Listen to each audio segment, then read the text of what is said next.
Tole pa naših 5 najbolj podcenjenih destinacij. Prva je na Tajskem, Khao Yai National Park. 3 urce severno od Bangkoka, mi smo najeli avto, šli gor in naredili en 7-dnevni road trip. Ful hudo, potem smo najeli še voznika, da nas je pelal globoko noter v ta park, videli ježace, kače, opice, ni da ni, skratka zelo lepo doživetje, poceni, malo bolj hladno je, celo vinograde imajo. Druga destinacija, Borneo, Malezija.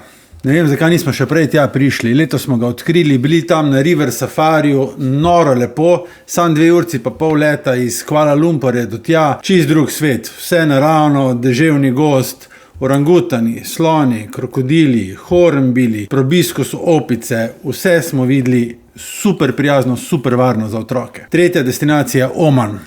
Počakamo, da mine tale pizdarija, ki se zdaj dogaja, pol gremo pa spet tja. Mija sem bila sama, brez otrok, kampirala sva, morje, puščave, gore, rečne struge, polne vode, super hrana, lej, vrhunsko. Še zdaj imamo par kolegov, ko smo na vezi, res prijazni ljudje. Četrta destinacija, Kambodža. Če ne bi tale debil zakuhal te vojne v Iranu, mi sploh ne bi šli letos v Kambodžo, tako smo bili pa primorani podaljšati potovanje in smo ga pač. Tako da videli smo Kambodžo, bili smo na severu, v Siem Reapu, Angkor Watu, to je bilo blowing. Pa smo šli pa še na jug, na otok Korong.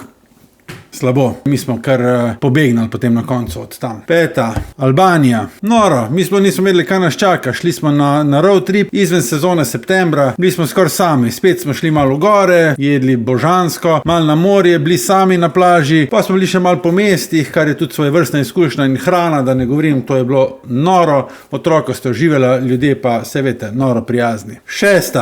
Uzbekistan. Lej, jaz sem na blogu napisal, da se tja ne bi vrnil, ampak ne zato, ker ne bi bilo dobro, ampak zato, ker se mi zdi, da smo vse, kar je bilo za doživeti in videti, pač videli. Uzbekistan je ležal na civilni poti včasih in je taka prestolnica kulture in baro in vsega še danes. Mi smo bili v glavnem mestu, potem smo se pa z vlakom pomikali dol čist do Kive. Vrhunsko, spoznali veliko ljudi, jedli veliko dobre hrane, zelo varno, zelo poceni. Priporočam, če še niste bili. 7. Na hiter. Ko greste na Tajsko, pejte na en drug otok, ko pa Koh Tao, Koh Samui, Koh Phangan, Koh Lanta, Koh Phi Phi, Koh Lipe. Mi smo našli ta naš Koh Kut in smo se zaljubili van. To je čist na meji s Kambodžo, greš najprej z venom iz Bangkoka 5 ur na trajekt in si tam. Nerazvit otoček, večinoma sami lokalci, ful lepo morje, prijazno, varno.